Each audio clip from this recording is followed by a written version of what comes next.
നമസ്കാരം, ഗ്രാമിക ന്യൂസിലേക്ക് സ്വാഗതം.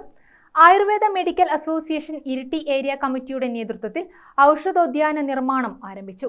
മട്ടന്നൂർ മോഡൽ ചൈൽഡ് റീഹാബിലിറ്റേഷൻ സെന്ററിലാണ് ഔഷധോദ്യാനം നിർമ്മിക്കുന്നത്. കെ ശൈലജ MLA ഉദ്ഘാടനം ചെയ്തു.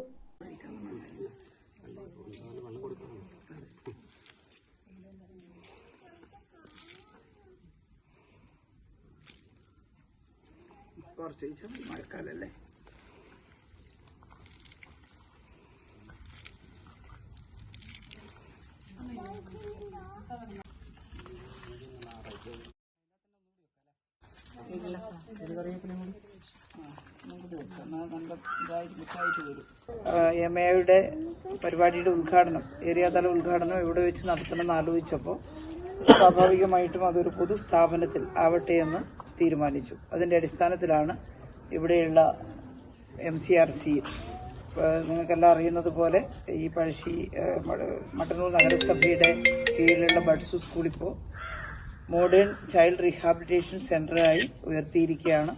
അതിന്റെ കെട്ടിടമാണ് നമ്മളിവിടെ കാണുന്നത്. അതിന്റെ പ്രവൃത്തി കുറച്ചും കൂടി പൂർത്തിയാക്കാനുണ്ട്.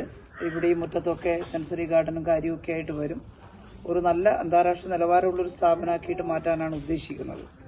അപ്പോൾ ഈ ഏരിയ തലത്തിലുള്ള ഉദ്ഘാടനം നമ്മുടെ MCRCയുടെ ഭിന്നശേഷിക്കാരായ കുട്ടികൾ വരുന്ന, അവരെ പഠിപ്പിക്കുകയും അവരുടെ ജീവിതത്തിൽ ആവശ്യമായിട്ടുള്ള നൈപുണികൾ നേടാൻ അവരെ സഹായിക്കുകയും ചെയ്യുന്ന ഈ സ്കൂളിന്റെ MCRCയുടെ മുന്നിലാവട്ടെ എന്ന് എല്ലാവരും ചേർന്ന് തീരുമാനിച്ചു.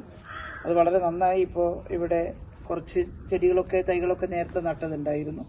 ആ കൂട്ടത്തിൽ AMAയുടെ ഭാഗമായിട്ട് കുറെ അധികം ആര്യവേപ്പ് അടക്കമുള്ള ചെടികളാണ് ഇവിടെ നമ്മൾ നട്ടുപിടിപ്പിക്കുന്നത്. ലോക പരിസ്ഥിതി ദിനാചരണങ്ങളുടെ ഭാഗമായാണ് ഔഷധോദ്യാനം നിർമ്മിക്കുന്നത്. ആര്യവേപ്പ്, നീർമരുത്, കറിവേപ്പില, പൂവരശ്, നെല്ലി, പനിക്കൂർക്ക തുടങ്ങി നിരവധി ഔഷധ സസ്യങ്ങൾ ഏരിയയിലെ വിവിധ പ്രദേശങ്ങളിലായി നട്ടുപിടിപ്പിക്കും. പരിപാടിയുടെ ഏരിയാതല ഉദ്ഘാടനമാണ് പഴശ്ശി കന്നാട്ടുംകാവിലെ മോഡൽ ചൈൽഡ് റീഹാബിലിറ്റേഷൻ സെന്ററിൽ നടന്നത്. നഗരസഭാ സ്ഥിരം സമിതി അധ്യക്ഷൻ K മജീദ് അധ്യക്ഷനായി. ബ്ലോക്ക് പഞ്ചായത്ത് സ്ഥിരം സമിതി അധ്യക്ഷൻ M Ratheesh, association area president doctor KS Rajeev, സംസ്ഥാന കമ്മിറ്റി അംഗം doctor Anoop T George, doctor P Radhika, doctor C Prathyusha, doctor P Nimisha, doctor Babitha ഖാദറിൻ, ഡോക്ടർ KR അപർണ എന്നിവർ സംസാരിച്ചു. ഗ്രാമിക ന്യൂസ്, മട്ടന്നൂർ.